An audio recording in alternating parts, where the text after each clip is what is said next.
Bonjour à tous et à toutes et bienvenue dans ce nouvel épisode de Jumpscare, votre podcast hebdomadaire sur le cinéma horrifique.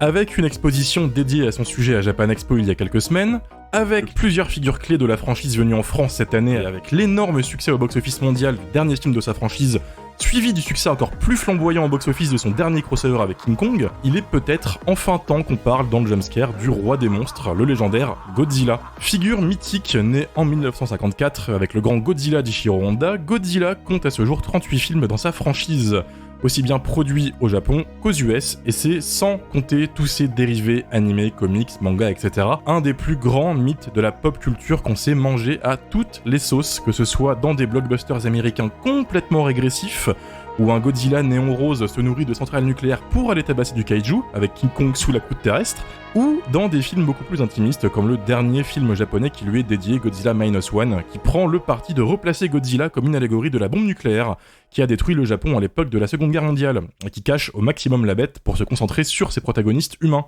Une franchise extrêmement riche, donc, dans laquelle on a pris la liberté de piocher un des films qui a peut-être une des meilleures réputations de toute la franchise. C'est Shin Godzilla, réalisé par Shinji Higuchi et Hideaki Anno en 2016.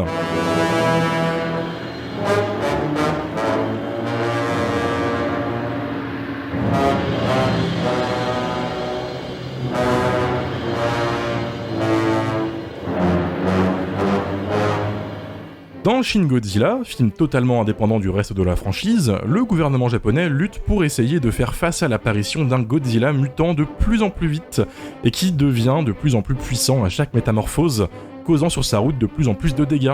Alors que la créature menace de détruire le Japon, nous suivons la galère du gouvernement japonais pour essayer de se mettre d'accord sur comment gérer la situation, le tout dans une énorme critique de la bureaucratie nippone. Étant donné la richesse du film et du genre du film de kaiju en général, on a décidé d'inviter un expert du genre pour discuter avec nous ce soir.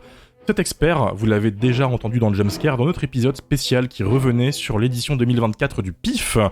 Il a aussi écrit un énorme livre sur le sujet des kaiju et de la science-fiction japonaise nommé Kaiju, Envahisseurs et Apocalypse, sorti chez Advark Éditions, ouvrage récompensé par le Grand Prix de l'Imaginaire 2021 du meilleur essai. Il a même pu passer du temps avec un des deux réalisateurs de Shin Godzilla il y a 2 semaines, et il nous en parlera dans cet épisode, c'est évidemment Fabien Moreau. Comment ça va, Fabien ?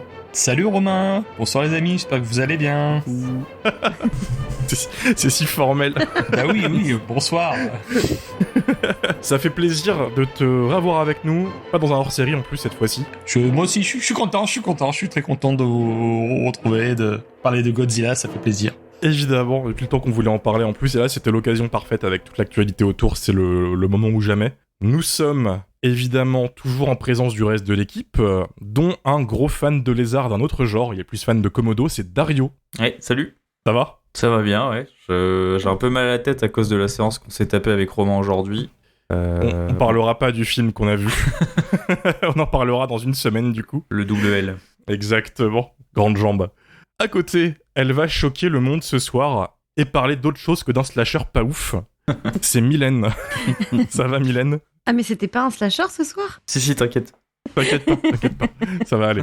Il est possiblement le seul présent ce soir qui pourrait faire un tunnel plus long que notre invité si on ne le tenait pas en laisse à chaque épisode, c'est Mathieu. Bonsoir, mais là je pense que je vais être petit bras face à Fabien quand même. Faut dire ce qu'il est. Kong versus Godzilla, une version tunnel.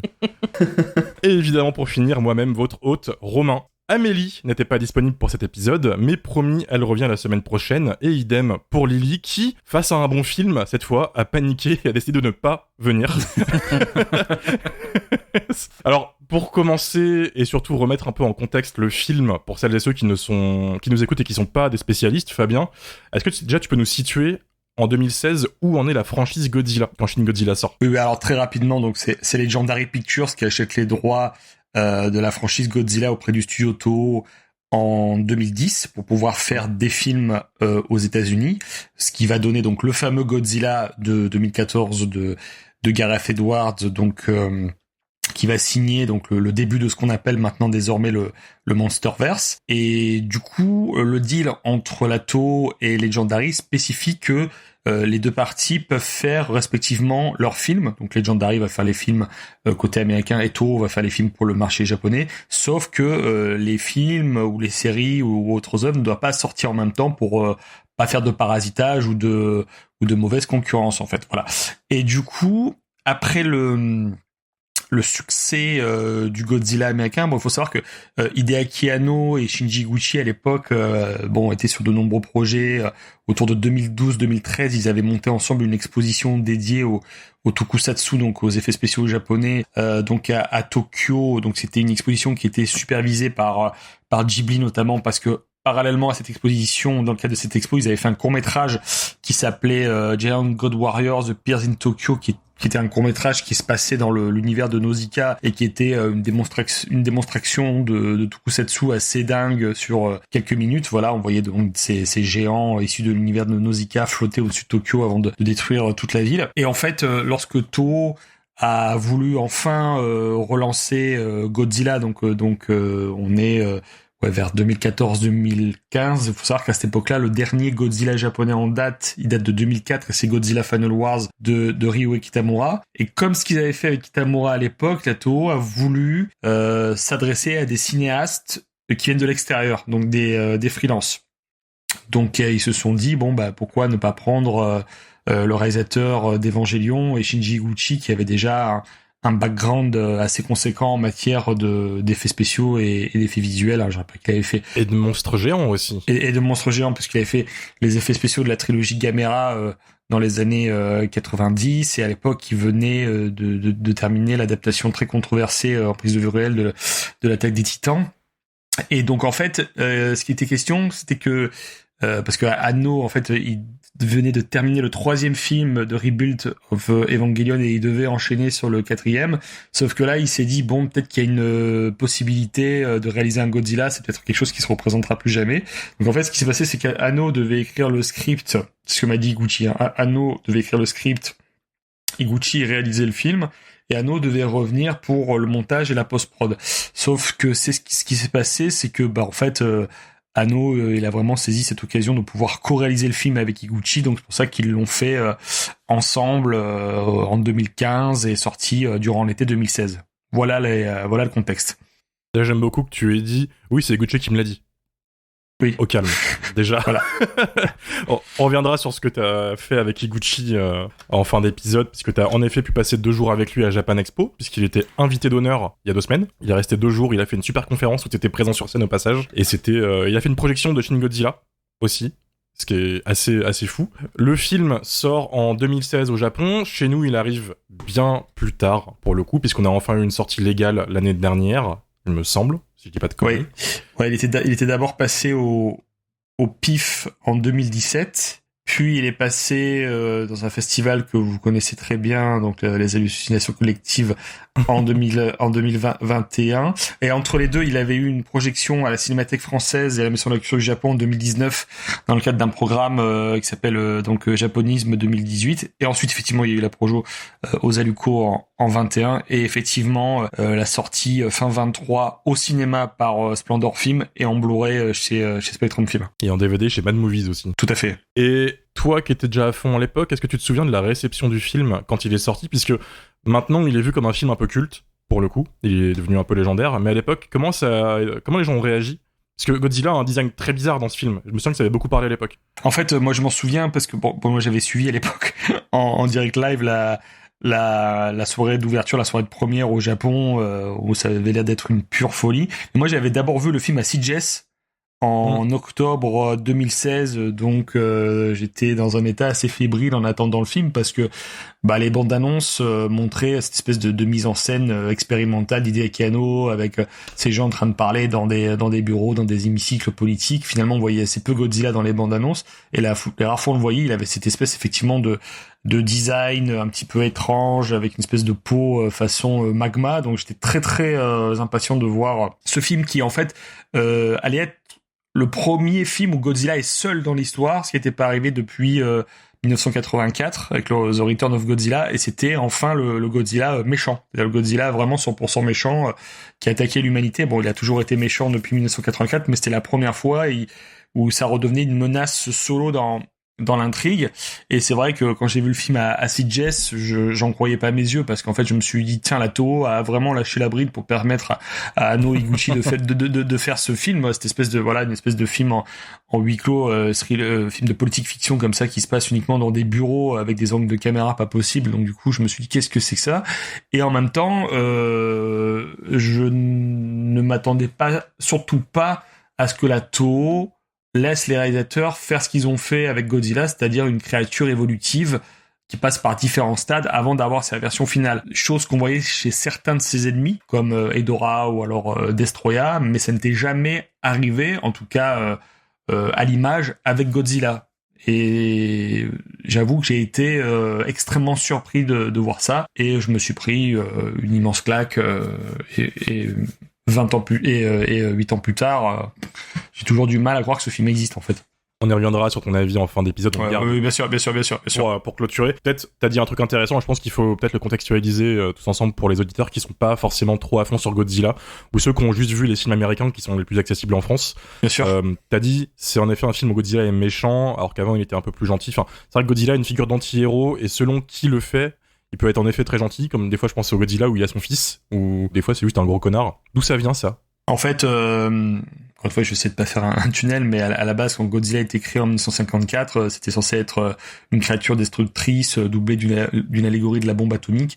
Donc du coup, il a attaqué l'humanité, et c'est un rôle qui va garder jusqu'à à peu près la moitié des années 60, puisqu'il va y avoir aussi d'autres films comme King Kong contre Godzilla ou Mothra contre Godzilla, où ses ennemis sont toujours positifs. Même King Kong est positif, Mothra est positive. Et c'est à partir de l'arrivée du fameux King Ghidorah, donc le dragon spatial à 3 têtes, que Godzilla va amorcer sa phase où il devient plutôt gentil et protecteur de l'espèce humaine. Mais ce qui est aussi un changement de personnage qui est dû au fait que dans les années 60, le Japon est en train de vivre un grand boom économique, et du coup le nucléaire civil s'invite au Japon, donc du coup une créature qui incarne le péril atomique, ça a plus du tout de sens dans les années 60. Et en plus de ça, il y a les premières grandes séries de tokusatsu, donc les séries à effets spéciaux japonaises qui commencent à arriver. C'est la période des Ultraman, c'est la période ensuite un peu plus tard des Kamen Rider. Mais du coup, chaque semaine à la télé, les gamins ils voient des super-héros géants en train de se fracasser des kaijus, et du coup ils s'identifient à ces super-héros-là. Donc du coup, il a fallu que pour que Godzilla tienne, il a fallu faire un switch de personnalité. C'est pour ça qu'il est devenu entre guillemets gentil, effectivement, personnage sympathique, et dans les années 70, dans les 5 films où on le voit, c'est carrément devenu un super-héros qui défend la Terre contre Hedorah, le monstre de la pollution, Mechagodzilla, son double négatif, voilà. Et ensuite, c'est quand il revient en 1984 dans The Return of Godzilla, où on amorce l'ère SAI, plus tard l'ère Millennium, où Godzilla sera toujours la menace, l'ennemi, voilà, le danger à abattre. Et c'est vrai que c'est un statut qui conserve toujours dans les films récents, que ce soit Shin Godzilla ou même Godzilla Minus One. Aux États-Unis, c'est un peu différent. Quand on revoit le film de Roland Emmerich, qui est vraiment un one-shot, si je compte pas la série animée qui lui succède, mais dans le film de Roland Emmerich, c'est plus un animal qui cherche à se cacher pour pondre ses œufs. Donc voilà, il fait ce qu'il a à faire, il est pas forcément ni gentil ni méchant. Alors que dans le Monsterverse, Godzilla, c'est essentiellement un vieux gardien de la Terre millénaire qui à chaque fois remonte à la surface pour rétablir une sorte d'équilibre naturel en abattant des créatures néfastes. Qui est presque saoulé d'ailleurs de le faire. En plus, il courbe le dos et tout. Il va au taf et il est pas content. Il est quasiment grassouillé dans le premier d'ailleurs. Ah oui, il a un peu de la couenne chez Gareth Edwards. Hein, voilà. Mais en fait, il a pas encore pris sa bonne dose de radiation. Mais Un montagnac, ouais. Mais ça le rapproche finalement du Gamera des années 90 qui a exactement le même rôle. Voilà, c'est une créature millénaire qui est chargée d'arrêter d'autres créatures destructrices qui pourraient menacer la Terre. Mais c'est vraiment la Terre, pas forcément les humains. T'as cité le film de Roland Emmerich, oui. Qui me permet de switcher du coup à Dario. Je te remercie pour toutes ces informations, parce que du coup ça englobe vraiment bien ce que c'est Godzilla. Mais il y a ce film en effet de Roland, notre bon Roland, qui a lâché ça à Hollywood en 98. Dario, toi t'es fan de ce film, il me semble. Pas du tout. Tu m'as dit dans la voiture que t'étais fan. Mais pas du tout. Pas du tout. J'ai jamais dit ça de ma vie. Si, tu me l'as dit, mec, devant la Fnac l'autre jour. Non, t'as juste entendu Roland Emmerich, je pense. T'as pas entendu ce que je t'ai dit. Dans ma tête, t'étais fan du film, putain, Lost en mousse. Non, je disais que c'était le premier Godzilla que j'ai vu et en fait, moi, j'ai juste vu les itérations américaines de Godzilla. Je t'ai jamais dit que j'étais fan de Roland Emmerich. C'est compliqué ces temps-ci, c'est très compliqué, je suis désolé. Mais alors du coup, non mais alors pour de vrai, vraie question, t'as mangé du Godzilla américain, comment t'as réagi quand t'as vu Shin Godzilla, qui du coup est ton premier Godzilla japonais? Beaucoup de questions, justement, Fabien, t'as commencé à y répondre, mais le côté justement film qui se passe dans des bureaux, je me rendais pas compte je sais pas à quel point c'était vraiment un grand écart avec ce qui se faisait avant, ou si justement Godzilla c'était un truc où on pouvait tester des choses en termes de cinéma, ou alors c'est un truc très encadré et on peut pas sortir des carcans, quoi. En fait, ça dépend vraiment de l'ère que tu prends, ça dépend vraiment du cinéaste, ça dépend vraiment aussi de l'époque, mais il y avait déjà eu des films un peu à la Shin Godzilla à l'époque. Je parlais de ce film de 1984, The Return of Godzilla, où tu as carrément des scènes en entier qui se passent dans des bureaux où le premier ministre japonais est en discussion avec les émissaires américains et soviétiques, on est en 1984, qui mettent la pression sur le Japon pour balancer une bombe nucléaire en plein milieu de Tokyo si jamais Godzilla devait arriver, en fait. Donc on a déjà des scènes un petit peu à la Shin Godzilla, et même quand tu vois les films originaux faits par Ishiro Honda, qui est vraiment le créateur du Kaiju Eiga, t'as toujours une ou deux grosses scènes de réunion où les mecs tentent de dire ce qu'ils vont faire, de dessiner un plan et éventuellement d'anticiper les catastrophes ou les retombées que ça pourrait provoquer sur le Japon. Mais là, en fait, Anno, c'est vraiment beaucoup plus inspiré d'un film de guerre de 1967 de la Toho qui s'appelle Le jour le plus long du Japon, où en fait, du coup, on a toutes les autorités militaires du Japon et le gouvernement qui viennent d'apprendre la reddition du pays, et ils discutent entre eux de savoir comment est-ce qu'ils vont le faire accepter aux autres factions militaires et en même temps au public. Donc ça vient de là, en fait. Et en fait, tu avais aussi un autre film qui s'appelle La submersion du Japon de 1973, qui est un film où le Japon va couler. Et il y a beaucoup de scènes, effectivement, où les scientifiques et le Premier ministre vont se réunir pour savoir comment est-ce qu'on va faire pour évacuer des dizaines et des dizaines de millions de Japonais vers d'autres pays. Là, je veux dire que moi, de toute façon, je suis un peu un profane. Hein. Je vais parler en tant que profane. Hein. Fabien, il faudra m'excuser. Moi, j'y voyais un petit clin d'œil, du coup, plutôt à Dr. Folamour, mais parce que du coup, j'ai pas trop les références japonaises. Bien sûr, mais complètement.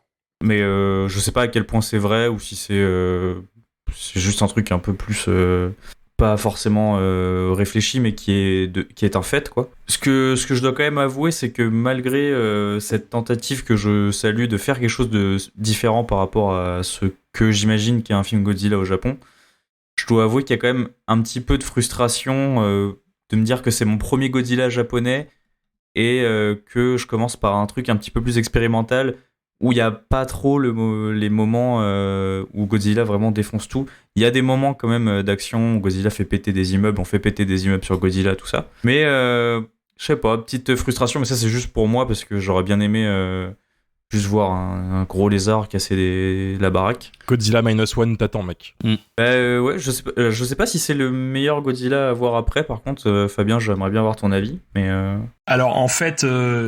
Le fait d'avoir Godzilla en effet visuel numérique, en CGI, forcément ça coûte plus cher et c'est plus compliqué à faire finalement. Et en fait, Shin Godzilla et Godzilla -1 ont de ça en commun que tu vois très très peu Godzilla, et que tu vois dans des moments clés du film, puisque les cinéastes stretchent à mort le drame humain pour reculer l'arrivée des scènes à effet visuel, en fait, parce que forcément les animations en CGI c'est plus coûteux, et les Japonais n'ont pas le budget des films américains, tu vois. Donc peut-être qu'il faut regarder en arrière si tu veux voir des films où Godzilla est beaucoup plus présent. Mais même Gareth Edwards faisait ça dans le 2014, où il y avait des moments où Godzilla va se tabasser contre je sais plus comment ils s'appelaient, les Mutos, je crois. Les Mutos, ouais.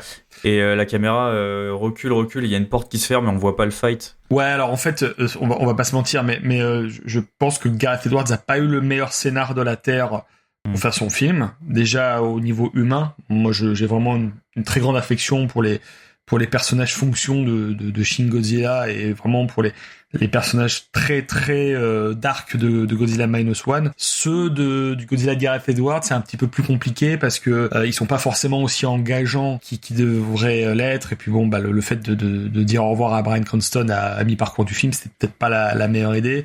Ça, c'était une très très grosse erreur malheureusement. Mais je pense que Edwards a aussi fait ça, jouer sur la frustration au maximum, parce qu'il ne voulait pas non plus qu'il y ait d'overdose de combats de kaiju, ce que je peux comprendre, mais vu qu'à l'époque, il fallait rendre une sorte de dignité à Godzilla auprès du public occidental, je pense qu'il a essayé de l'iconiser au maximum, quitte à le voir peu, plutôt que d'éviter ce qu'on verra dans les suites, c'est-à-dire le rendre complètement élastique, quitte à commencer à l'anthropomorphiser un petit peu, ce qu'on verra dans Godzilla versus Kong, pardon. Mais c'est un parti pris de mise en scène.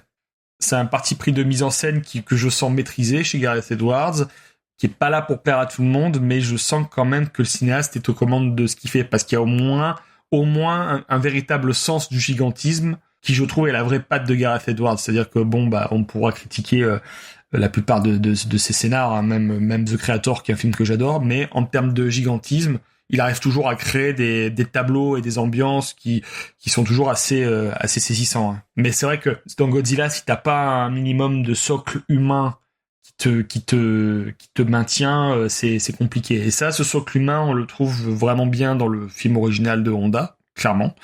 On le trouve dans beaucoup de films de l'ère Millennium des années 2000, surtout avec des personnages féminins militaires très intéressants. Et puis dans la trilogie Gamera, qui est peut-être une des œuvres les plus réussies en termes de kaiju, parce que bah derrière t'as le scénariste de Ghost in the Shell, Kazunori Ito, qui compose des personnages fabuleux, et puis surtout le rythme de ces trois films est tellement incroyable que tu vois jamais le temps passer en fait. Et simple question, parce qu'on a quand même 38 films dans la franchise, personne n'a voulu tenter un film uniquement avec Godzilla? Parce que je regardais Godzilla X Kong le dernier l'autre jour, où les protagonistes dépassent la fonction, pour le coup ils sont d'une inutilité assez folle, et je me suis dit putain, est-ce que ça tiendrait pas de faire vraiment un film de kaiju avec que des kaiju? C'est-à-dire uniquement un film qui suit que les kaiju entre eux, sans humains. Ah oui, bah... On parle du socle humain, retirer le socle humain. Ah oui, ça a jamais été fait à ma connaissance, mais je sais que Michael Dougherty, donc le réalisateur du Godzilla 2, Roi des monstres de 2019, a dit ce serait bien de faire un Godzilla, je sais pas, par exemple à la préhistoire, où on aurait que des dinosaures et des kaijus en fait. Oh oui, ce serait fou. Mais ce serait super. Ce serait super. Mais je sais qu'il y a pas mal de récits comme ça aussi dans les comics. Voilà, où on a des planches comme ça, où on a uniquement Godzilla, on imagine ce qu'il a été avant. Enfin, dans les comics, il y a pas mal de choses. Et il y a tout un tronçon dans le troisième film Mothra de 98, où Mothra voyage dans la préhistoire, où on a, d'après mes souvenirs, on a, je crois, un tronçon de 20-25 minutes où il y a plus d'humains, où c'est que des kaijus et des dinosaures. Donc c'est vrai que quand tu es pur la narration... ça fait vachement du bien, quoi. Ça me rappelle ce film de Phil Tippett, son court-métrage des années 80, là, qui s'appelle Prehistoric Beast, qui je crois, ça dure un quart d'heure, 20 minutes, où on suit des dinosaures sur la préhistoire, et c'est bien violent. Et j'avoue que j'aimerais bien, moi, voir ça un jour avec un Godzilla, genre un Godzilla, soit animation ou live ou 3D CG, où on aurait quasiment plus d'humains, mais que des créatures qui s'affrontent à coups de grognements, de coups spéciaux et de langage non verbal. Tellement. Surtout que le début de Kong versus Godzilla, le dernier, pendant un quart d'heure, tu suis Kong qui se gratte le cul sous la terre là et qui fait sa vie et qui tabasse des gens avec des nunchaku, avec un bébé singe, enfin c'est n'importe quoi. C'est ça. Et ça passe en fait parce c'est un kaiju, c'est un monstre, mais il est assez humain pour qu'on puisse s'identifier. Ils ont fait un bon taf là-dessus. Tu pourrais totalement te passer des humains, quoi. Donc je pense que c'est juste une question peut-être de budget aussi, parce que ça revient à cher, et peut-être aussi un peu de frilosité de la part des studios. Ouais. Je pense que c'est la frilosité des studios, parce que quand on voit les derniers films Planète des singes, on est habitué à voir des personnages, des animaux interagir entre eux sans qu'il y ait un humain qui pointe le bout de son nez, à tel point que des fois ça fait bizarre de voir les humains arriver dans l'histoire. Et c'est vrai que sur le dernier Godzilla X Kong, quand on voit des humains complètement inutiles popper dans le récit, on se dit une espèce d'intrusion comme ça, un truc un petit peu bizarre, ouais. Comme quoi ils ont rien à faire là en fait. C'est toi qui viennent t'expliquer ce que tu vois. Ça c'est chiant. Ouais, c'est ça. Et ça renvoie à des mécanismes de narration qu'on pouvait voir dans certains films japonais, mais jamais à ce niveau d'absurdité et d'inutilité totale en fait. Et juste pour finir, Dario, sur ton avis, avant de passer à Mylène, tu parlais du côté très bureaucratique du film. Faut pas oublier que ce film Shin Godzilla, c'est un film un peu réaction à plusieurs événements qui sont survenus au Japon. Un auditeur, Ramenzo qui habite au Japon, qui écoute Jumpscare, merci déjà de nous écouter du Japon, d'aussi loin. Du coup, il envoie ses messages à 6h du matin, parce qu'il nous écoute pas au bon moment. Qui disait que le film, en fait, critique la bureaucratie japonaise qui a été merdique suite à une triple catastrophe, l'accident nucléaire de Fukushima. Le tsunami Le tsunami qui a dévasté toute la côte pacifique et le tremblement de terre qui s'est déclenché dans le Tohoku. Parce que du coup, le film fait référence à la manière dont le gouvernement a bien géré la situation, comme tu peux le voir, Dario, dans le film. Et c'est un peu une réaction à ça. Ce qui explique ce côté très acerbe envers le gouvernement japonais. Mais c'est pas, je disais pas que j'avais pas aimé à cause de ça. Je comprends évidemment les intentions et je trouve que c'est bien réussi. Si je dois critiquer le film, je pense que je critiquerais surtout le montage que je trouve surcuté à mort. En fait, au début, au début, quand tu le regardes, tu te dis ok, bah ça va être ça les 15 premières minutes. Après, ça va sûrement ralentir pour une raison, mais pas du tout. En fait, le film est vraiment cuté à mort et j'ai essayé de compter un petit peu pendant que je regardais le film. Il n'y a pas beaucoup de plans qui dépassent les 5 secondes et c'est un petit peu épileptique, je trouve, ce qui est pour moi le plus gros problème du film. Ceci étant dit, j'avais une autre question avant de terminer mon avis. 15 millions de dollars, j'ai vu Shin Godzilla. Est-ce que c'est beaucoup par rapport aux autres Godzilla qui étaient sortis à la même époque? Parce que j'ai vu que Gareth Edwards, c'est plutôt 180 millions de dollars, mais bon, c'est les Américains. Et pour les Japonais, 15 millions de dollars, je sais pas ce que ça représente en cinéma, quoi. Bah en fait c'est déjà pas mal en fait. Ouais. C'est déjà pas mal parce qu'il y a quand même aussi pas mal d'effets visuels à faire, même si ce film-là utilise encore quelques maquettes et des effets physiques sur certains plans. Mais visiblement, je sais que Minus One a coûté un petit peu moins. Mais bon, voilà, si on fait un ratio, le film a coûté l'équivalent de 15 millions de dollars, mais je pense qu'il faut plutôt raisonner en yens. Mais voilà, 15 millions de dollars qui va vers un box-office de 75 millions, ce qui est peanuts pour le marché américain, mais énorme sur le marché japonais parce que ça fait à peu près 8 milliards de yens de box-office. C'est énorme. C'est énorme surtout en 2016. Mais ouais, on va dire que pour 15 millions, ça force le respect. Et encore, si on réfléchit bien aux effets visuels, finalement, Godzilla, une fois qu'il a sa forme finale, il est relativement peu animé. C'est vraiment un monolithe inexpressif qui avance tout doucement, et finalement je crois qu'ils ont surtout été extrêmement malins et stratégiques pour savoir comment on allait dépenser ce budget-là. Et puis aussi les stars japonaises ont pas forcément les mêmes tarifs que les stars américaines aussi. Je pense que ça joue aussi. Il y a 5 millions du budget qui est parti dans la promo et ce genre de choses. C'est plutôt 10 millions de budget pour le tournage. Donc, tu vois, c'est pas grand-chose. Il y a une chose qui a changé aussi, pardon, je me permets, c'est que depuis 1984, tous les Godzilla sortaient en décembre, et celui-là est sorti en plein été. Et ça joue, ça, sur le box-office ? Bah en fait, ça doit jouer, ouais. Bah moi, j'ai des gens au Japon qui m'ont dit que les personnes âgées étaient allées voir le film pour profiter de la climatisation. Bien vu. Donc du coup ça a ramené plus de spectateurs en fait. Il y a des gens, genre les personnes âgées, ils se disaient ah tiens, il y a Godzilla au cinéma, on va aller le voir, et sauf que c'était l'été, il faisait chaud et les gens avaient envie de se rafraîchir comme aujourd'hui. Donc du coup ils sont allés voir Godzilla et ça a ramené plus de spectateurs. Pour l'anecdote, je vais compléter ce que dit Fabien sur le fait que dans Shin Godzilla, c'est un mec en costume encore sur beaucoup de plans et qui bouge pas beaucoup. Sous le costume, c'est Yoshihiro Nishimura, qu'on a interviewé il y a un mois avec Jumpscare au Club de l'Étoile à Cinéma Interdit. C'est le réalisateur de Tokyo Gore Police et c'est aussi un mec qui fait beaucoup d'effets spéciaux, qui est considéré comme le Tom Savini japonais. C'est lui qui est sous le costume, et dans l'interview qui n'est pas encore publiée en public sur le podcast, mais ça viendra un jour, promis, il disait qu'en fait, il peut pas bouger. Il a montré des photos, le costume est très grand, il fait 2,50 m, il a le bras en l'air pour choper la bouche, etc. Et il expliquait que c'était vraiment la galère. Donc en fait, si Godzilla est très très statique dans le film, c'est que le mec il est dessous, crève de chaud, et il galère à bouger en fait. Alors en fait, Romain, il est pas sous le costume, il a plutôt fabriqué un puppet pour le film. Il est dessous. Il est dedans. C'est lui dessous en fait. Il sort des photos en fait pendant l'interview, et alors, on la verra. Voilà. Il est bien sous le costume sur pas mal de plans. D'accord, mais ça n'a pas été gardé ça dans le film parce que finalement tout est en CGI et ils ont fait appel à un acteur de Kyogen, qui est du théâtre traditionnel japonais, pour incarner Godzilla en motion capture finalement. Ah, c'est fourbe. Ça, il l'a pas dit dans l'interview. Tu vois, je pense qu'il a essayé de garder un peu sa légende. Alors voilà. Mais en fait, la motion capture, elle a juste servi pour les plans où Godzilla finalement bouge le moins. C'est quand il est vraiment à son stade final, alors que pour toutes les autres versions, généralement, c'est de l'animation. Ok. Parce que même, du coup, il m'a sorti des photos de tournage de lui qui est en train de piloter un peu le truc dessous et que... Mais il y a pas de jambes. J'ai pas vu de jambes sur la photo, donc peut-être que c'est ça. Parce que c'était cette espèce d'énorme puppet qu'on voyait à l'époque de la production du film et qui finalement est plus dans le film. Donc c'est certainement lui qui est derrière et qui doit la manipuler. Ça, je serais pas étonné. Ça fait plus sens, du coup. Si on croise Yoshihiro, on lui redemandera, du coup. Dario, t'as fini ? Bon, grosso modo, oui, c'était vraiment plus des questionnements. J'ai pas donné un avis très, très construit. Désolé, mais Longlegs va un peu touiller avec un couteau dans mon cerveau et ça fait un genre de bouillie. Mais merci pour les précisions, en tout cas, Fabien.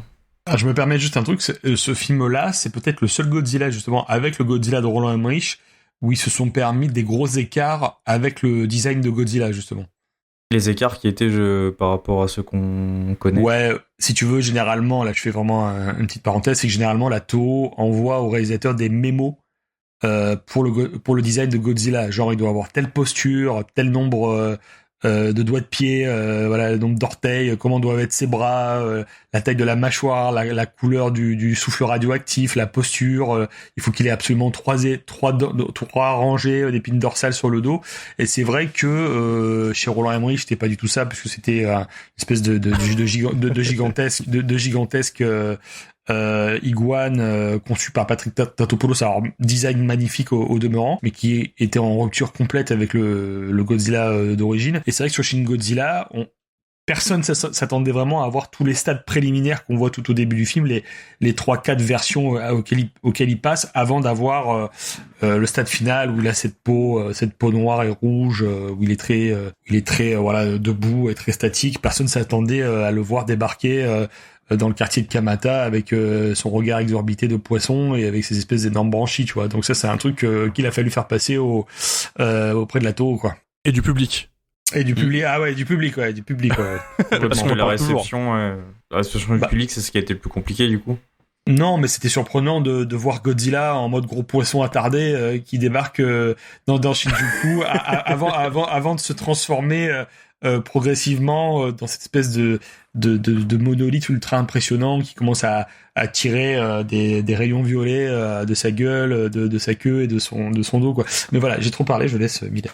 Voilà. Mais si on parle de néon violet, donc en effet, Mylène, voilà. Toi, niveau Godzilla, où est-ce que t'en étais dans la franchise avant de te lancer dans Shin Godzilla ? Ah mais moi je suis nulle. Les seuls films de kaiju que j'ai vus, c'est parce que Fabien m'a envoyé des MP pour que je les regarde, quoi, en me disant il y a des paillettes, il y a des néons, ça va te plaire. Tu sais, il me met 2 images.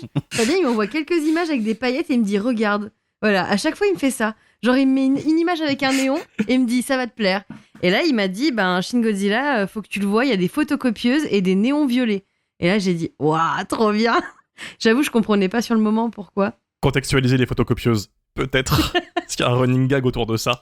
Ah attends, là je vais laisser Fabien quand même. Je vais laisser Fabien contextualiser les photocopieuses. En fait, vu que c'est un bureaucratie porn, il y a des scènes où on voit les personnages préparer leur bureau de cellules de crise. Et moi, il y a cette scène que j'adore où ils sont juste en train d'aligner des photocopieuses et on a carrément des caméras. Alors, je sais plus si c'est les caméras embarquées sur les photocopieuses, mais en tout cas, à un moment donné, il y a une caméra embarquée sur un siège d'ordinateur. Voilà. Et moi, j'aime bien les POV shots sur des objets qui sont censés être inanimés. Voilà. Et comme dans Shin Ultraman, où on voit carrément des POV shots de disques durs, quoi. Et moi, je trouve ça toujours assez touchant et saisissant l'audace des cinéastes, voilà, de faire ça. Voilà. Mais tu sais qu'à cause de ce running gag, t'as prêché cet avis partout sur les photocopieuses. Et l'avis des auditeurs, j'ai dû filtrer le nombre de personnes qui disaient meilleur film de photocopieuses du monde. Mais oui, mais c'est ce que je dis dès le début que j'ai vu ce film. La thématique de Shin Godzilla, c'est les photocopieuses, et la thématique de Shin Ultraman, c'est les disques durs. Il faut que je renvoie Shin Kamen Rider pour creuser la thématique, mais c'est avant tout le plus bel alignement de photocopieuses et de micros de salle de réunion aussi. Voilà. Des micro-signes, voilà. Voilà. Et de portables professionnels bien alignés aussi. C'est, voilà, il y a des alignements parfaits dans ce, mais voilà. C'est beau. Et je me souviens effectivement, quand j'avais vu le film Osaluko, je venais de rencontrer Mylène pour la première fois et je lui ai dit, tu vois, tu vas adorer. On fait les photocopieuses et des néons violets, et elle a cru que je me foutais d'elle, Vraiment. au dernier degré. Et en fait, je te laisse continuer. J'ai vraiment cru qu'il se foutait de moi. Donc, à l'époque, j'avais quand même revu quelques films de kaiju parce que je crois que j'avais participé à j'avais été spectatrice d'une table ronde entre Johan et toi, Fabien, où vous parliez justement de Godzilla et justement du Godzilla qui était fait à partir de cadavres. Et ça m'avait fasciné. Et du coup, j'avais rattrapé un peu mon retard. Mais voilà, je suis vraiment quand même niveau 0 de la connaissance des kaiju. Et donc, Fabien me le vend comme ça. Et je me dis, ok, il se fout littéralement de ma gueule. C'est pas possible. En plus, il me dit, ouais, il y a du violet, allez. Moi, je me dis, c'est ma couleur préférée, let's go. Et le film commence. Donc, c'était pour les alus. Et là, Godzilla arrive. Et là, je me dis, il s'est foutu de ma gueule. Là, je me dis, franchement, il a voulu que je souffre. Je vois le truc arriver avec l'œil con. Genre... Et je me dis, c'est pas possible. Genre vraiment, je me suis dit, là, ça ruine une amitié. Je me dis, là, en fait... Mais non, je suis dans la salle, c'est trop... Godzilla ressemble à un poisson abyssal mélangé à un poulet dans sa première séquence. Faut le dire. Il a l'œil con, hein. On l'a surnommé l'œil con. Voilà, Par contre, j'avoue que maintenant, je rêve d'avoir cette peluche. Hein. Il existe une peluche de cette version-là et franchement, en fait, maintenant, j'ai de l'affect pour lui. Mais sur le moment, je me suis dit, ouah, ça va être long. Je me suis dit, ça va être très, très long. Et en fait, finalement, j'ai été agréablement surprise par le fait qu'il y avait plein de changements, d'évolution de Godzilla. Et d'ailleurs, merci Fabien de ne pas m'avoir spoilé ça parce que c'était assez cool, même si au début, je me suis dit que tu t'étais foutu de ma gueule. Et effectivement, le film est super intéressant parce qu'il y a vraiment une dynamique assez bizarre qui se met en place où finalement, à chaque fois qu'on a possiblement une destruction ou un combat, en fait, ça va être désamorcé par les scènes administratives dans le bureau où tout le monde panique. C'est que ça te met pas en confiance quoi quand tu le vois débarquer comme ça en mode poulet chelou, avec des branchies. Mais c'est ce qui le rend terrifiant. Personnellement, je trouve que c'est ça qui le rend en fait juste flippant. Franchement, moi j'ai eu peur. Au début, tout le monde était là en mode waouh, c'est incroyable, c'est trop une chance de le voir en salle et tout. Quand il est arrivé comme ça sur grand écran, je me suis dit mais les gens ils ont fumé quoi? Ils se foutent de moi franchement. Donc non, et en vrai ça vaut vraiment l'attente, c'est très très chouette. Et du coup c'est vrai que voir tous ces mecs dans le bureau qui prennent des décisions complètement pétées, faut le dire aux manettes, avec quelques personnages féminins qui sont là dans le fond en train de leur dire c'est peut-être pas une bonne idée, peut-être qu'on devrait faire autrement.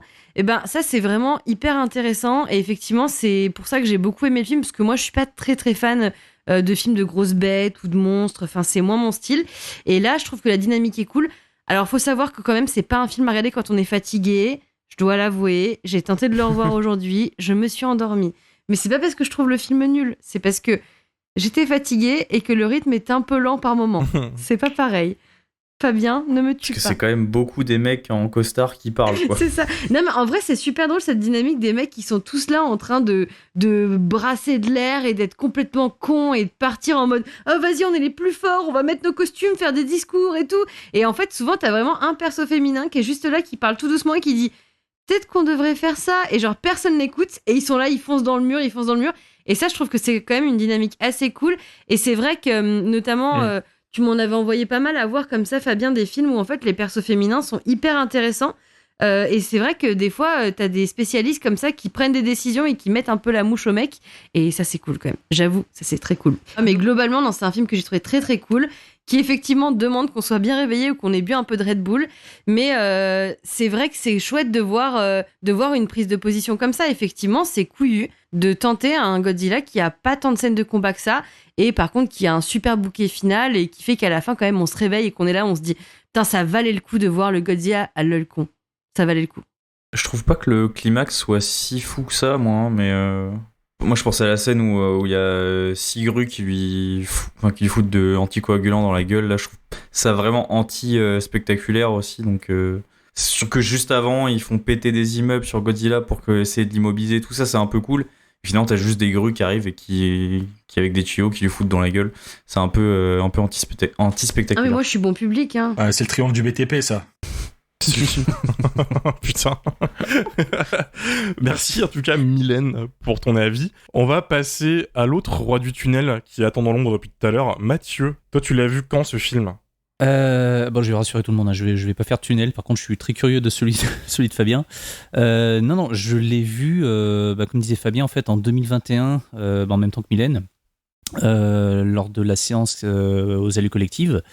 Et à titre personnel, c'est un film que j'attendais beaucoup. Alors, je suis pas aussi fan de Kaiju Ega que les Fabiens, mais par contre, c'est un genre que j'aime beaucoup. Et j'ai le souvenir d'une séance assez folle, présentée là aussi par Fabien, je crois 2 ans auparavant, dans un autre festival qui s'appelle le Festival des Maudits Films, où j'avais vu un film qui n'a rien à voir avec Godzilla, mais qui était, si je dis pas de conneries, le retour de King Kong. C'est la revanche de King Kong. La revanche de King Kong, ouais, qui était complètement dingue. Film de Honda, encore une fois.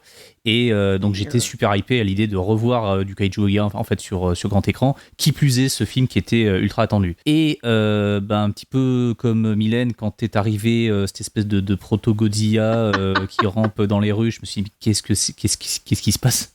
Qu'est-ce que c'est que ce truc? J'étais même pendant quelques minutes persuadé que c'était l'antagoniste. J'étais là à me dire, mais j'ai pas le souvenir en fait que Godzilla affronte un méchant dans ce film-là.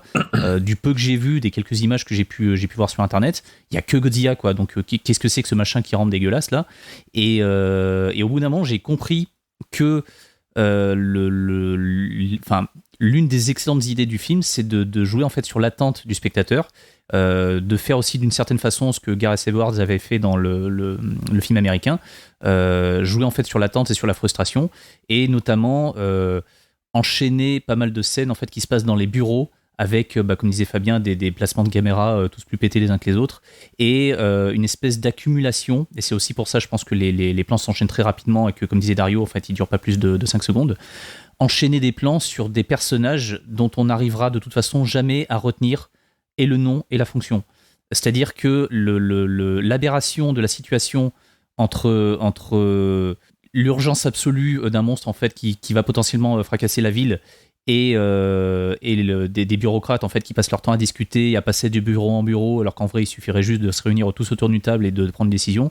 Ce truc-là en fait est génialement aberrant et en même temps extrêmement angoissant, quoi, parce que on passe d'un bureau et ensuite à un autre bureau, ensuite ils sont pas d'accord, ensuite ça revient dans l'autre sens, ensuite il y en a un qui rétropédale en arrière, du coup ça fait du surplace et tout, et pendant ce temps la créature grandit et prend de plus en plus confiance et gagne aussi en dangerosité et en majesté, et à partir du moment où la créature se tient donc sur ses 2 pattes comme dans tous les Godzilla précédents, là on se dit ok, là les mecs ont perdu beaucoup trop de temps, je comprends où est-ce que voulaient en venir les réalisateurs, et là tout ce qu'ils méritent en fait c'est de se faire atomiser, quoi. Et cette fameuse scène où Godzilla pète un câble et fracasse la ville entière, c'est un des trucs les plus tétanisants, terrifiants et en même temps hypnotisants que j'ai vu dans le cinéma de ces 10 dernières années, quoi.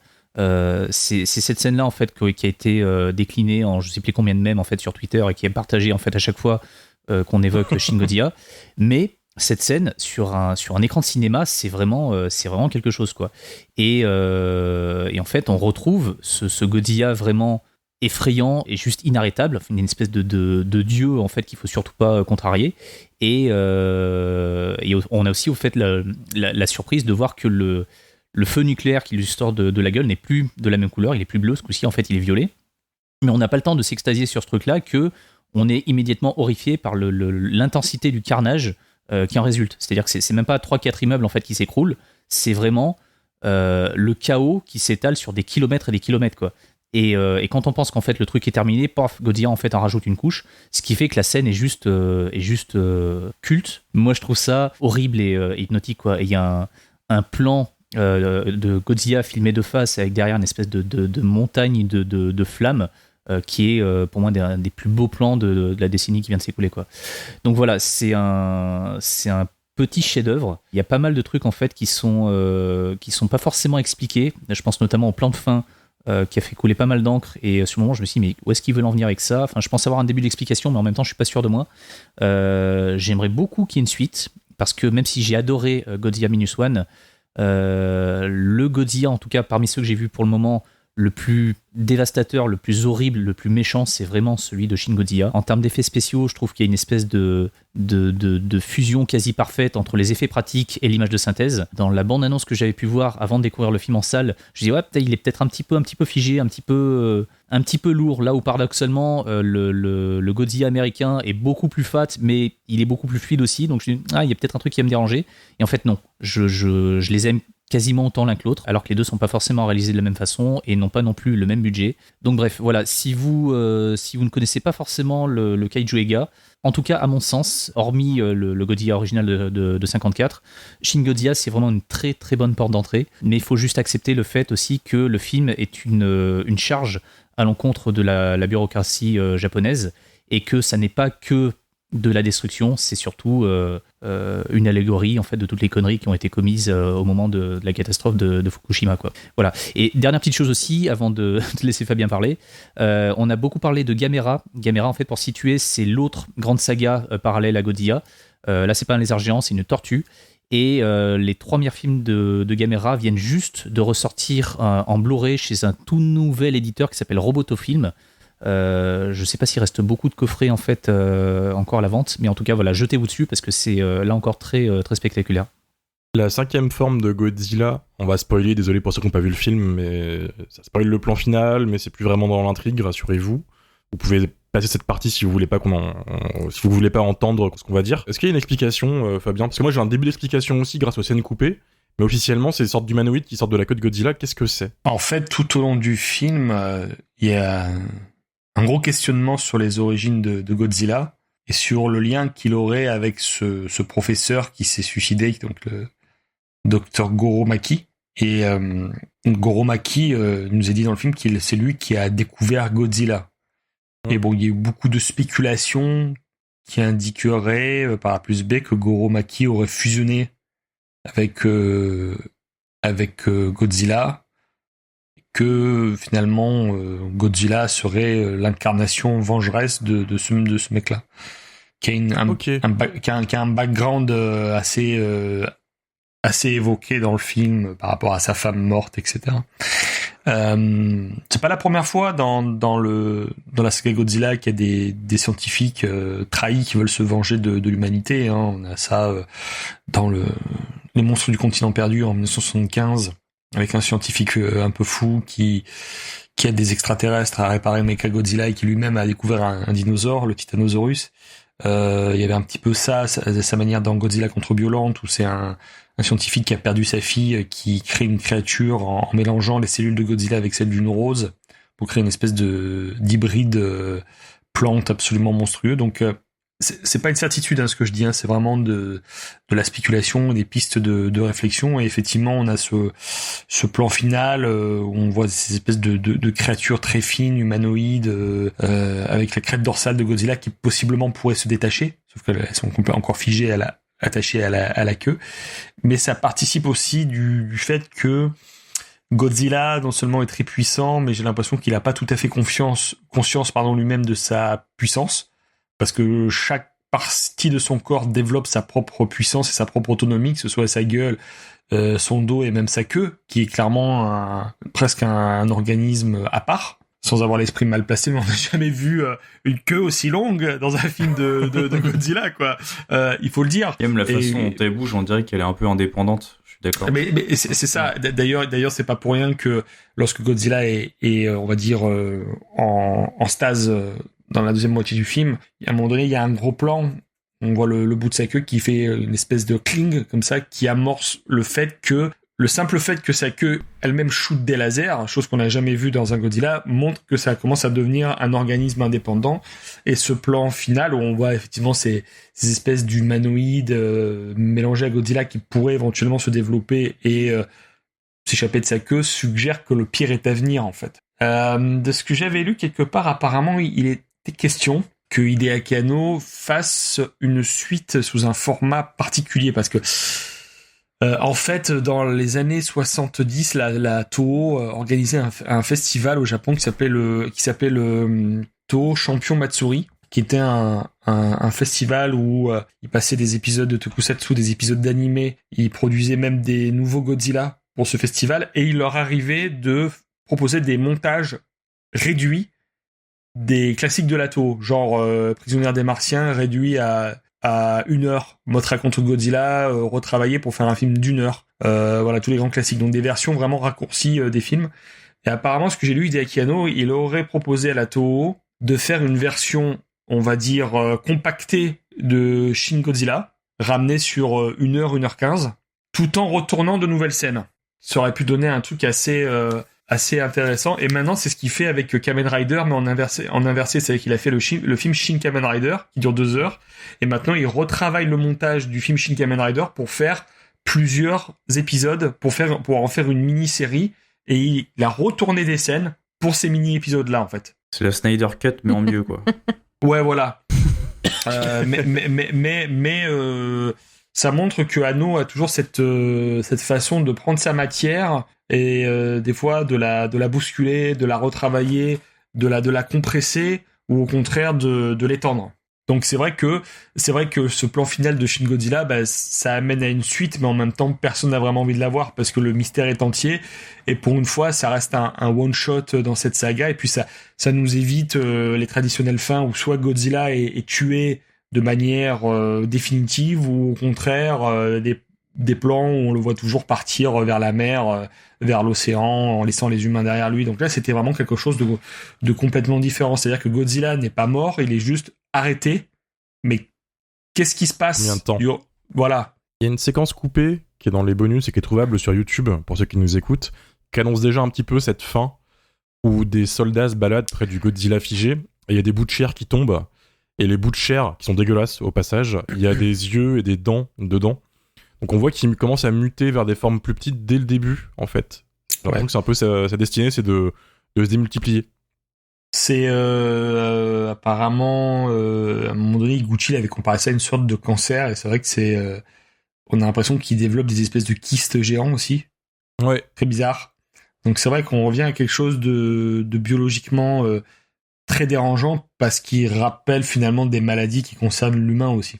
C'est ça, c'est un Godzilla qui est en souffrance constante. C'est ça le truc, bien c'est sûr. que le mec il est pas méchant, il est juste en souffrance et sa manière de lâcher du lest, ou de se détendre, c'est con comme à dire, mais c'est cracher tout ce qu'il a en lui, dont les lasers. C'est ça. Il y a une scène coupée aussi qui existe en animation, ils l'ont pas tournée, où la deuxième version de Godzilla, quand il commence un peu à marcher sur ses deux pattes, voulait crier, faire son fameux cri, puis en fait il crache juste du sang acide. Oui. Et ses boyaux sortent à moitié et tout. On a esquivé un truc bien dégueulasse quand même. Il est vraiment en souffrance.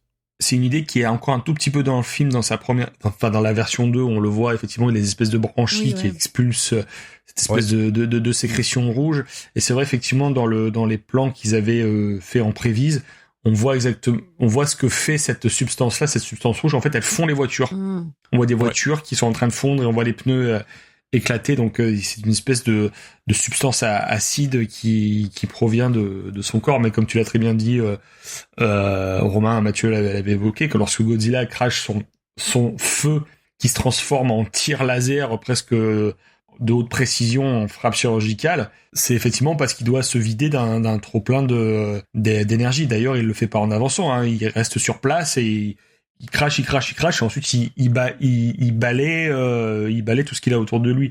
Le seul moment où on pourrait croire qu'il commence à agir en représailles, c'est quand il se reçoit des missiles sur le dos et que son dos tire les lasers qui détruisent quoi? Qui détruisent des drones américains. Pas des drones américains, des avions furtifs américains. Mais ça, c'est parce qu'Anno aime pas les Américains, pour ça. Mais c'est de bonne guerre. Et littéralement. Ça lance...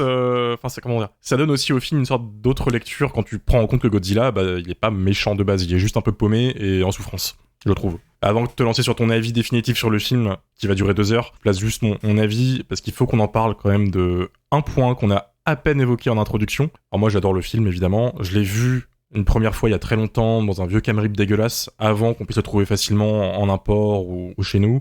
J'étais en mode ok c'est super bien, j'étais pas encore trop fan de Kaiju, j'étais encore un petit plus dans le milieu et je l'ai revu plus tard et entre ces deux visionnages j'ai vu quelque chose qui s'appelle Evangelion. Evangelion c'est un animé légendaire d'Hideaki Anno aussi. Le voir ça aide grandement aussi à apprécier Shin Godzilla qui est un peu une extension du taf d'Anno sur Evangelion. Evangelion, c'est aussi un animé où des monstres géants attaquent la Terre, et en réponse à ça, l'humanité crée des robots géants pour aller leur casser la gueule, ce qui a été repris par Guillermo del Toro pour Pacific Rim, d'ailleurs, qui est plein d'hommages à Evangelion. Et il y a des séquences dans Shin Godzilla qui sont limite copier-coller de Evangelion, mais en live action et sans les robots géants.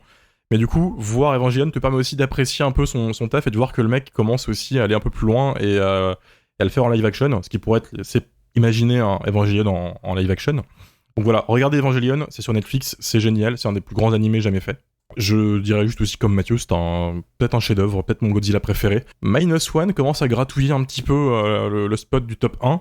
J'ai pas vu tous les Godzilla, Fabien me harcèle pour tous les voir depuis qu'il m'a signé son bouquin. On avait fait en fait, il avait fait une dédicace de son bouquin à Nantes. Et en fait, en faisant sa dédicace, donc le mec écrit un texte et déjà il dessine un Godzilla hyper musclé à côté. C'est pour ça qu'il faut aller voir Fabien en dédicace. Il fait des Godzilla stock avec des grosses veines partout, veines bibi et tout. Et il te raconte l'histoire de plein de films. Il dit faut que tu vois ça, faut que tu vois ça, faut que tu vois ça. Donc ma watchlist, elle a pris 20 films en 20 minutes, ce qui est trop bien. Hein. Et du coup, je reste quand même dans cette période où je creuse le genre. Là, je me suis fait les Gamera récemment, c'est génial. Je m'étais fait Final Wars, les Godzilla Millennium, ceux sur lesquels Shinichi Wakasa a bossé, puisque Shinichi Wakasa, on l'a interviewé dans le Jumpscare, qui a fait des costumes de Godzilla. Ouais. Shinichi Wakasa, le boss, au passage, toujours là. Hein. Et je suis encore dans cette période de découverte. Mais Shin Godzilla reste quand même très très haut. Plus je le revois, plus je me dis, putain, c'est quand même fou, quoi. Et à côté, le fait que le film était en réponse à des événements tragiques, pour mettre un peu en garde l'avenir, en mode, voilà comment le gouvernement gère ce genre d'événements, et qu'après il y a eu le Covid, bah, ça donne une résonance au film qui est folle. Clairement. Parce qu'en fait, on a tous vu à quel point bah, ils écoutent pas, quoi. C'est toujours la merde. Ouais. Donc, il parle du passé, mais il résonne encore plus sur ce qui s'est passé après. Ce qui lui donne une place encore plus spéciale, je trouve, dans la décennie 2010, parce qu'il est pile au milieu, en plus. Ça a commencé avec Fukushima, ça finira avec le Covid, et il est pile entre les deux. Il vise juste, en fait, tout simplement. Ouais. Donc voilà. Et je prie pour une suite. Mais je prie aussi pour une suite de -1. En fait, je prie pour plus de Godzilla à ce stade. Donnez-nous des gros lézards, on prend. C'est tout ce que j'ai à dire sur le film. Ton avis, Fabien, toi, je pense qu'on le sait tous, mais Shin Godzilla, qu'est-ce qu'on en pense ? Bah, en fait, je vais quand même essayer d'être rapide pour pas assommer vos auditeurs. T'as dit un truc très juste du fait que c'était d'une certaine manière la continuité d'Evangelion, mais ce qui est fascinant, c'est de se voir à quel point toutes les œuvres d'Hideaki Anno sont interconnectées.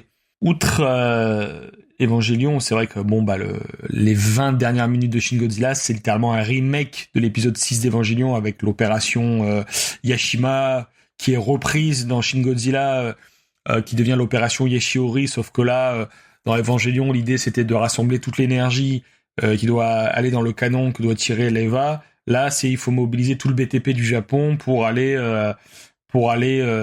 foutre de l'anticoagulant dans les grues, quoi. Mais c'est la même idée d'ailleurs.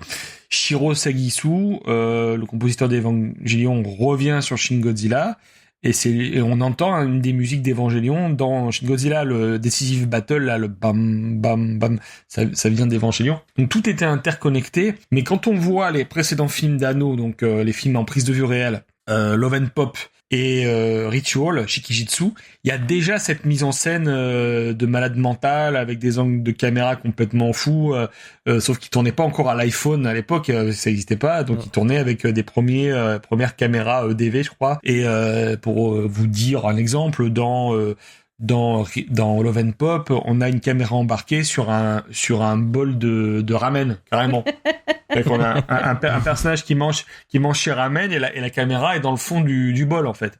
Donc il y a déjà des trucs complètement délirants dans ces films-là. En plus, vu que Anno il a grandi à Ube, qui est une ville industriel, voilà, il y a exactement les mêmes complexes pétrochimiques qu'on peut voir à Lyon. Et en fait, Anno, il a une espèce de fétichisme sur les complexes pétrochimiques, sur les usines, les tuyaux, les longues coursives. Et ça, c'est un truc qu'on retrouve dans toute son œuvre. Et dans Shin Godzilla, dans la deuxième moitié, c'est vraiment de l'industrial porn, hein, voilà. Donc ça y est. J'aime le fait que Anno et Higuchi aient fait un Godzilla qui soit 100% sérieux dans ses thématiques, mais qui est traversé par une espèce de de second degré et d'appel à la vanne constante sur les mauvaises décisions prises seconde après seconde par les politiques, moi je trouve ça mais complètement savoureux. Je retrouvais presque l'ironie qu'on avait aussi dans The Host de Bong Joon-ho, où on voyait tout le contexte qui entourait ces personnages avec cette pauvre famille qui se fait persécuter par les scientifiques américains qui font n'importe quoi sur le territoire sud-coréen. Et à un moment donné, on en oublie presque qu'il y a une créature qui est là et qui est tapie dans cette rivière. Donc, je pense que The Host et Shin Godzilla, ça pourrait faire un double feature assez parfait, je trouve. Et il y a cette idée de créature comme ça qui évolue, comme ça qui surgit de la mer et qui évolue, voilà, donc il y a une forme finale assez rapide dans The Host, mais quelque chose qui est là tapis et qui surgit, qui nous prend de court. Ouais, il y a aussi certains personnages qui sont écrits comme des personnages d'animation, je veux dire l'émissaire américano-japonaise Kayoko Ann Patterson.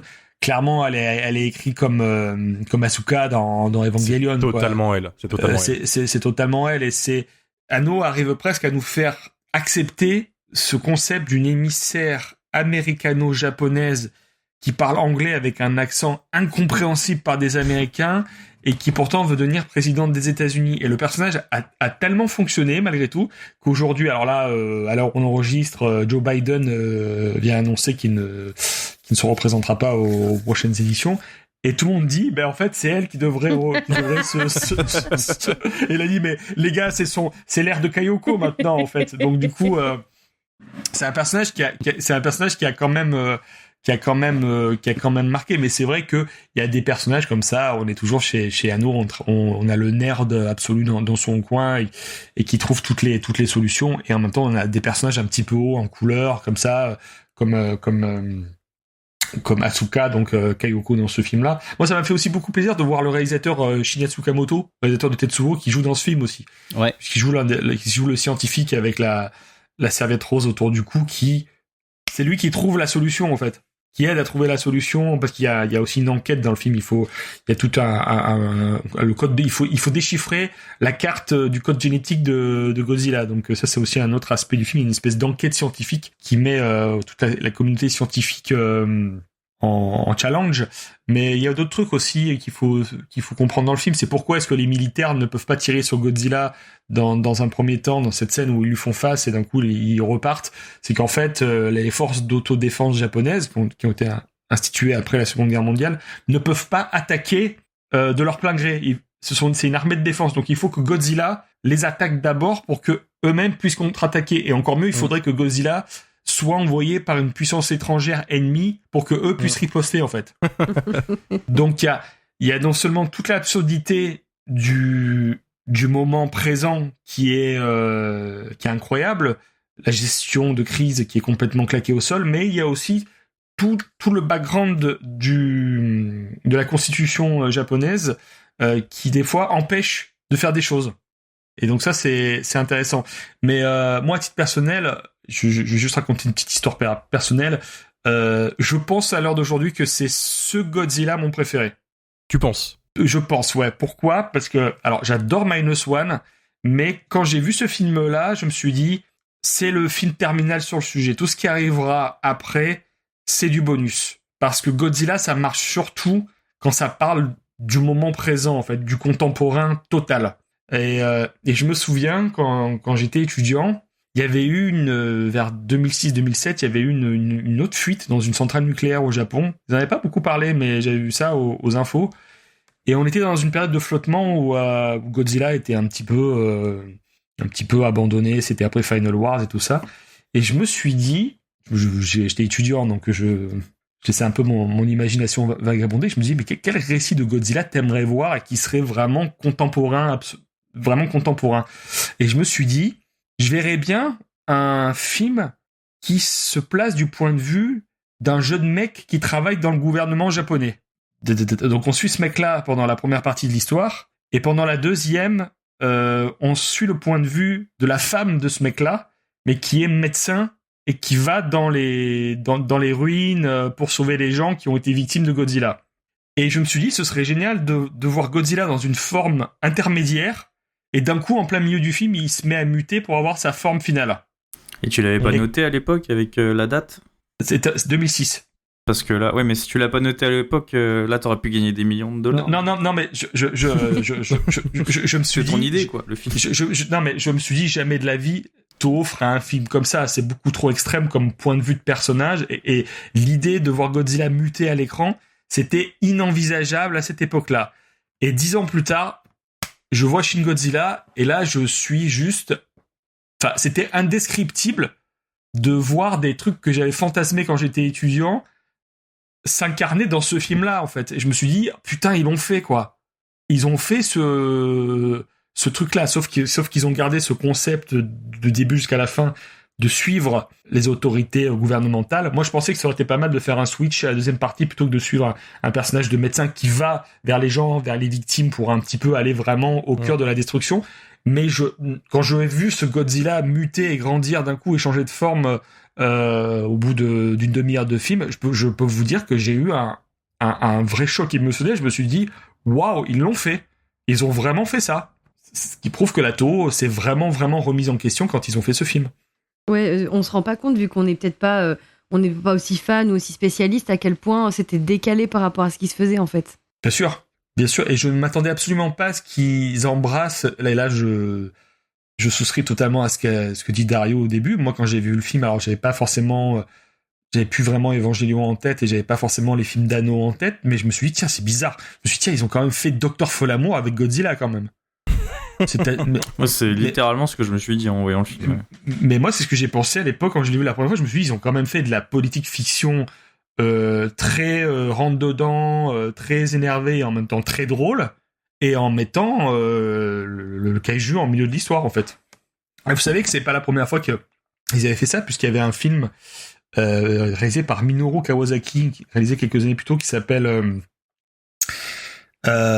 c'était le film avec le monstre Guilala, ça s'appelle The X Strikes Again, Attack of the G-Summit, où en fait c'est une créature, donc un kaiju, donc qui s'appelle Guilala, qui était un monstre des années 60 qui revient dans ce nouveau film.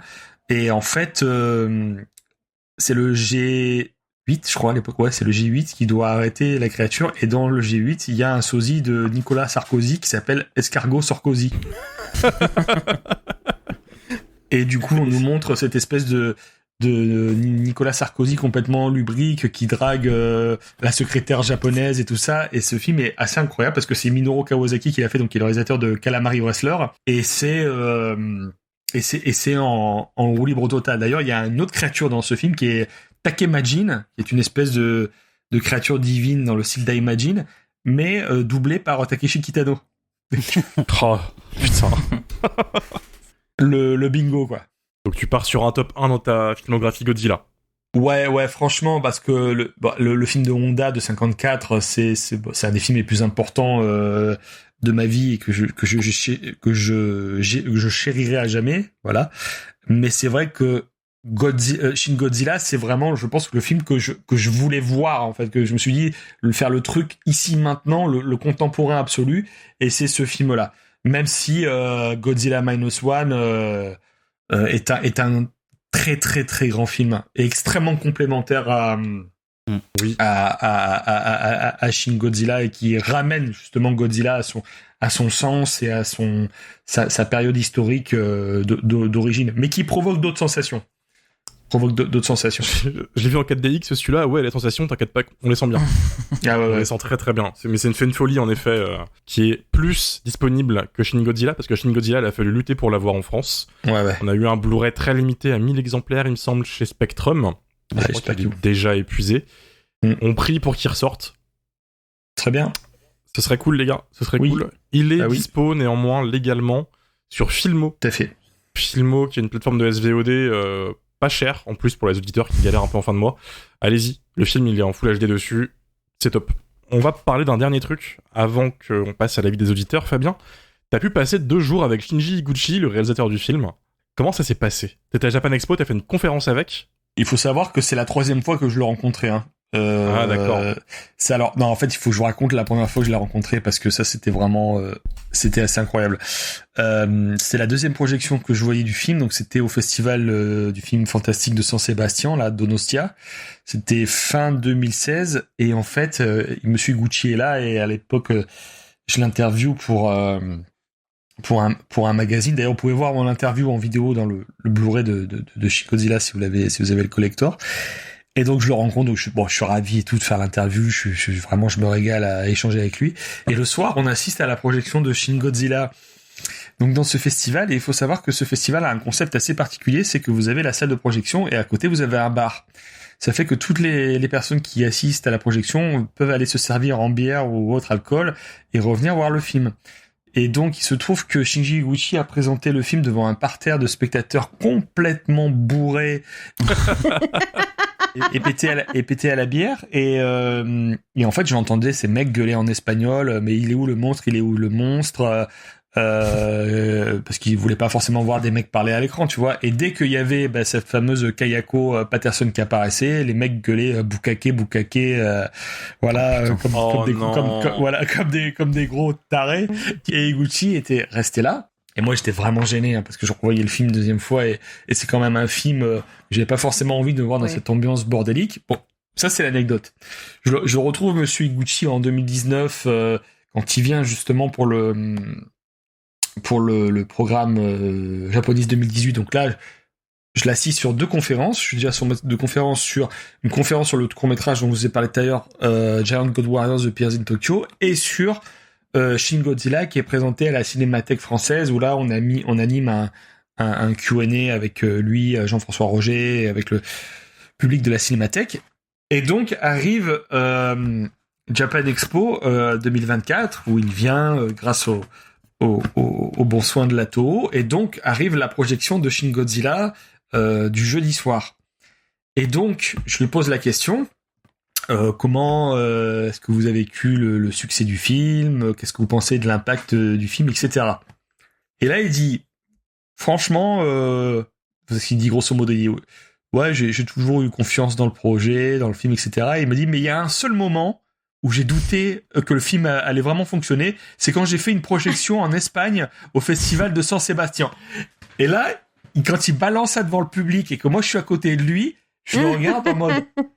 Je suis paralysé à un moment donné et il raconte toute l'anecdote et je me retourne vers le public en disant, je suis désolé, je parle jamais de moi, mais je vous confirme que cette anecdote existe, que ça s'est vraiment passé et que Monsieur Higuchi a vu le film devant un parterre de spectateurs complètement bourrés qui déblatéraient des insanités dès lors que l'actrice principale apparaissait. Et quand ensuite on est retourné en voiture de la salle de projection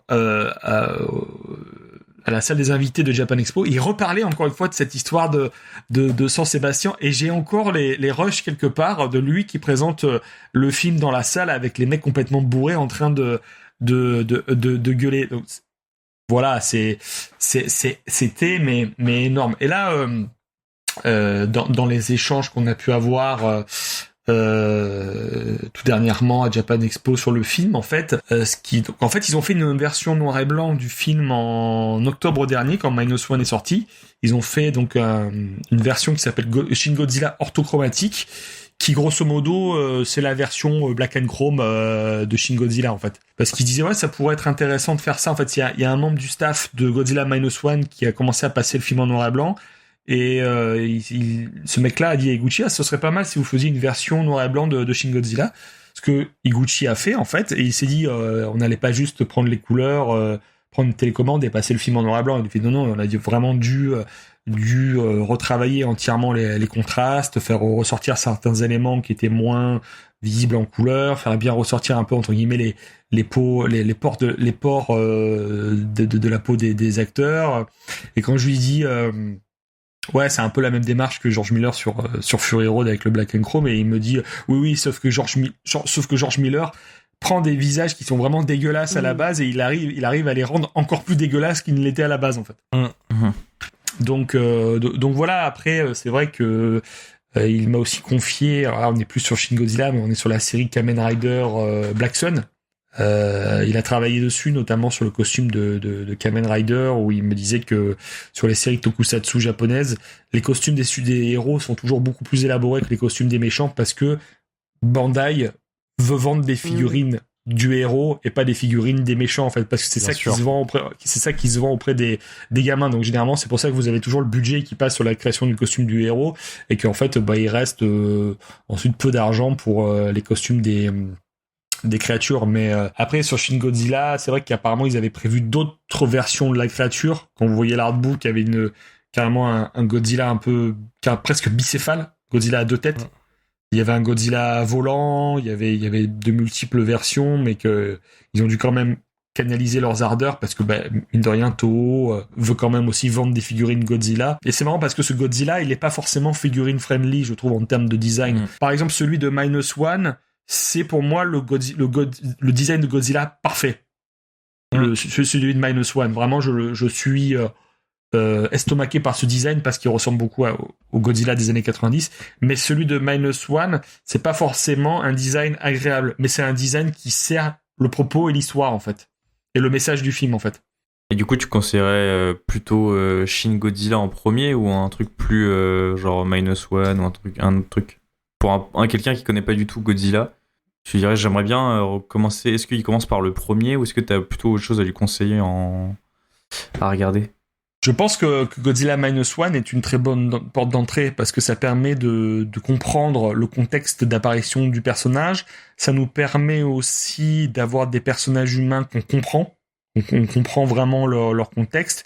Et c'est un film qui, je trouve, arrive très bien à nous faire saisir le point de vue japonais des choses, mais le point de vue du peuple, pas forcément le point de vue du gouvernement, parce que le Godzilla -1 est un film aussi très très violent envers le gouvernement japonais, hein, c'est carrément verbalisé dans le film. Et je pense que Shin Godzilla demande une période d'apprentissage plus on va dire conséquente du personnage. Après, je pense qu'il y a pas mal de films de l'ère Millennium qui sont adaptés à une première découverte, dans la mesure où c'est des récits qui sont assez simples, qui sont très streamlined, comme on dit, très épurés, avec des drames humains très compréhensibles, avec beaucoup d'émotions, avec une belle musique, et où le design de Godzilla vraiment de Monsieur Wakasa est vraiment superbe. Mais je pense que -1 reste une très très bonne porte d'entrée, et ensuite effectivement peut-être le film de 1954, qui permet vraiment de comprendre fondamentalement d'où vient ce personnage. Et puis peut-être, d'une certaine manière, le film de Gareth Edwards pour une autre version du personnage. Mais moi, je déteste pas le film de Emmerich. Hein.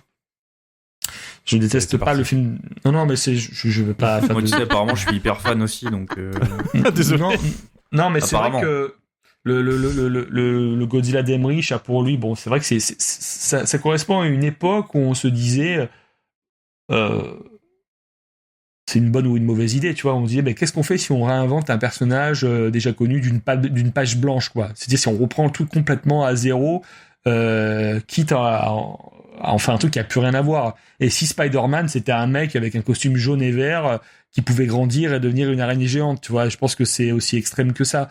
Et pour les Américains, mais ça montre que les Américains, surtout, n'arrivent pas à raisonner en termes de kaiju. Pour eux, envisager un kaiju, c'est impossible. Pour eux, il faut forcément que ça soit un animal géant qui doit pondre des œufs. Tu vois, on reste vraiment sur ce côté. Il faut que ça soit pas un monstre, pas un kaiju, pas un personnage. Il faut que ça soit un animal, quoi. Et ils ont vraiment du mal à se détacher de cette conception purement espèce animalière, quoi. C'est vraiment un truc qui sont vraiment du mal à dépasser. Mais ce qui est intéressant, c'est que dans toutes les versions américaines de Godzilla, ils peuvent pas assumer le fait que c'est eux qui ont créé, que c'est à cause de leur bombe atomique que le personnage est né. C'est-à-dire, dans le film d'Emmerich, on va dire que c'est Jacques Chirac avec ses essais nucléaires qui ont créé le l'iguane géant, et dans le film de Gareth Edwards, on te dit que c'est pas les Américains qui l'ont créé, mais au contraire les Américains ont mené des tests nucléaires parce qu'il y avait déjà Godzilla qui sévissait dans le Pacifique, tu vois. Et ils sont une façon de se déresponsabiliser de la création du personnage qui veut dire des choses aussi politiquement, hein, je veux dire, hein, c'est pas non plus innocent. Mais par exemple le dessin animé tiré de la série d'Emmerich, là, la série Godzilla animé de 98-2000 qui fait suite au film d'Emmerich, Alors ça, par contre, je trouve que c'est une entrée en matière assez parfaite, quoi. Si tu veux voir des monstres se mettre sur la tronche, je trouve que c'est une série assez intéressante. Et je me souviens que je la regardais quand j'étais petit. Je crois que j'avais des VHS, des épisodes, et puis j'avais aussi le jeu sur Game Boy. Oui, exactement. Où Godzilla est de profil. Exactement, un side-scroller où t'es Godzilla. C'est une époque, ça. Très bon souvenir. Je me souviens de la série animée aussi. C'est trop bien. Qui est très très bien et qui est écrit par beaucoup par des gens qui aiment le kaiju Ega, pour le coup, hein, même si le Godzilla, c'est une créature domestiquée qui obéit à son maître humain, là, Nick Tatopoulos, mais la série est extrêmement qualitative, très très bien écrite, et surtout on a beaucoup de créatures, quoi, hein. Vraiment, en termes de monstres, on n'est pas laissé sur le côté, quoi, hein. Ouais. On va passer à l'avis des auditeurs, si ça vous va, messieurs, dames. Je pense qu'on a fait le tour du sujet. On va commencer avec Liam de Bruel, qui nous a envoyé « Excellent film dont le traitement administratif révèle bien une absence de contrôle face au chaos imprévisible du monde, le tout avec un traitement progressif de Godzilla aussi pertinent dans le propos qu'effrayant, une réussite aussi grande que sa créature. » Nicolas Denochaux, qui a écrit un bouquin sur Godzilla aussi, chez Sœurs d'édition, il me semble. Ouais, l'Apocalypse selon Godzilla. Exactement, qui nous a envoyé très beau plan de photocopieuses. Exactement. Voilà. J'en ai mis un, histoire d'eux, mais je pouvais pas tous les prendre, mais il y en a eu beaucoup, hein. Papa Poirot a écrit « Je connaissais que le Godzilla US, j'ai découvert le OG avec Shin et Minus One, les deux revers d'une même pièce, les deux revers d'une même claque. Faut quand même connaître un minimum la culture du Japon, et j'avais pas compris le dernier plan. » Du coup, on espère que ce qu'on a dit tout à l'heure te servira. Real Rampage, lui, nous a envoyé « C'est un bon film, mais c'est du déjà-vu quand on connaît Evangelion avec des scènes copiées plan par plan. » Ah, si je dirais... ouais, si, il y a quand même un remake, tu l'as dit tout à l'heure, il y a un épisode qui est remaké dedans. Est-ce que après c'est assez pour se faire chier, je sais pas. Non, moi j'étais content. Ouais, mais enfin, c'est pas le seul avis comme ça, tu vois. Full Metal Critic, lui, a écrit « Shin Godzilla, la mère déception. » En vieux fan d'Anno, je m'attendais à adorer et je me suis par moments emmerdé comme un rat mort. Plus précisément, j'ai adoré les apparitions de la bébête, mais j'ai trouvé insipide tout le drama humain, peu importe le sous-texte. Mars 2011. Saïd Sassine, lui, nous a envoyé « Ça parle beaucoup, mais qu'est-ce que c'est bon ?» Rapide, concis, efficace. Ah oui. Arrive Jacasse. Film grandiose, sidérant, et certainement le dernier film qui m'ait provoqué un réel effroi. C'est ce même mec qui, il y a un an, nous disait qu'il avait flippé devant le croque-mitaine. Ah oui, d'accord. Oh, putain. Ah oui, d'accord. Ah oui. Il a aimé le croque-mitaine. On fait tous des erreurs, J'oserais c'est pas. pas grave. Arrive Dorimu. Alors Dorimu, elle a pas compris que quand je demande un tweet de critique, c'est un tweet et pas 6. Elle a pondu un pavé, mais on va le lire quand même. Vu à la Projo Filmo, donc vu sur grand écran, et ce fut une vraie claque sur plein d'aspects. Un film qui sonne comme un cri de rage contre la bureaucratie japonaise si codifiée et étriquée qu'elle se paralyse aux dépens de ceux qu'elle cherche à défendre et protéger. Malgré tout, le film est plein d'espoir et nous croit honnêtement capable de faire mieux que l'humanité en tant que groupe unifié avec ses bizarreries et ses sentiments imparfaits peut combattre la douleur, la tristesse et réparer ses erreurs. C'est beau. Très bien écrit. Tiens, c'est vrai. Ouais. Le montage d'Anno, avec ses dynamiques et ses plans excentriques, rend irréelles les scènes banales. On observe les personnages depuis une table, une chaise de bureau, une webcam. On est partout dans l'image, donnant vie à ces interminables réunions photocopieuses. Quant à Godzilla, en lui-même, sa représentation est folle. Ses différentes phases sont conçues d'une façon si dégueulasse et sanglante qu'il en devient terriblement plus menaçant, mais bizarrement aussi plus touchant. Le plan final, qui, à mon sens, peut s'interpréter de manière différente, de différentes façons, est glaçant et rajoute une couche d'horreur sur tout le film. On rajoute à ça une BO qui ressemble vachement à la BO d'Evangelion, et je suis une weeb comblée. On Franchement, va pas faire bravo. Hein. Pas mieux. Voilà, bravo. Ah si, pour rebondir vite fait sur ce qu'elle a dit, je trouve qu'il y a un vrai truc dans le fait que quand Godzilla ressemble plus au Godzilla qu'on connaît, bah quand on le voit se prendre des immeubles sur la gueule, c'est cool, mais tu dis, ah, quand il crie, tu fais, ah putain, c'est... Ça fait mal. Ça fait un peu de la peine, je trouve. Alors, c'est pas le film qui joue le plus sur cette corde sensible-là. J'imagine. Il y a un autre film où il joue vraiment sur le fait qu'il est en train de crier de douleur alors qu'il est en train de mourir. Je dirais pas lequel c'est, mais c'est assez déchirant. Et on revient sur Minus One, mais là aussi il se prend des roquettes. Et là il crie, mais c'est un cri de mec qui va te défoncer la gueule. Ah, de rage. Ah, mais très marrant. dans Minus One, ils sont fous. Hein. Je veux dire, tu peux le bombarder, et même s'il est en train de fondre sur place, C'est un Lopez, quoi. grave. Godzilla Lopez. C'est-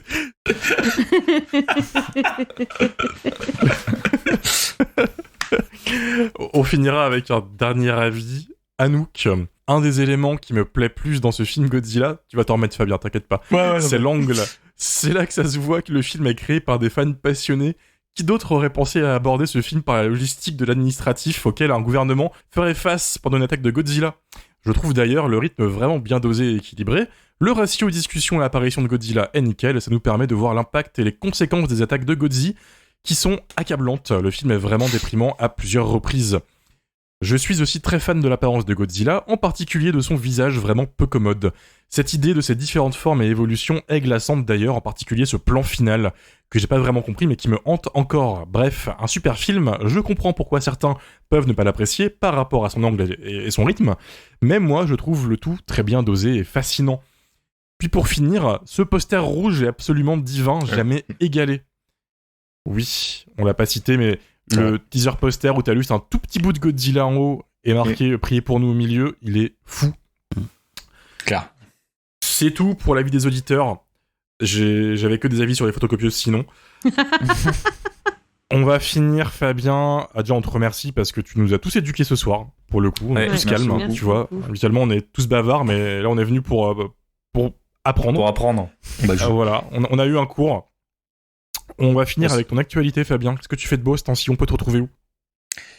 Alors, en ce moment, je viens de contribuer à mettre en place 2 événements justement liés à Godzilla et au Kaiju Ega, puisque en octobre-novembre, il y aura une rétrospective dédiée au film de Kaiju à la Maison de la Culture du Japon, dans lequel il y aura de nombreux classiques comme le Godzilla de 54 restauré en 4K, Shin Godzilla bien entendu, la trilogie Gamera sur grand écran, ça va dépoter, et puis surtout et là je suis très content, Godzilla -1 mais la version noir et blanc, minus color.